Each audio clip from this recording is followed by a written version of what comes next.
Why do we hiccup? Hiccups happen when our diaphragm, a muscle under our lungs that helps with breathing, suddenly contracts or tightens. The reason the diaphragm starts contracting is when something irritates the nerves, such as the vagus nerve and the phrenic nerve.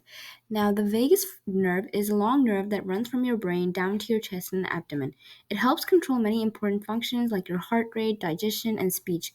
It also helps manage reflexes like coughing and hiccuping. Whereas the phrenic nerve, this nerve controls your diaphragm, the main muscle that is used for breathing. It sends signals from the brain to the diaphragm, making it contract and relax, allowing you to breathe in and out. Hope you liked it. Follow for more.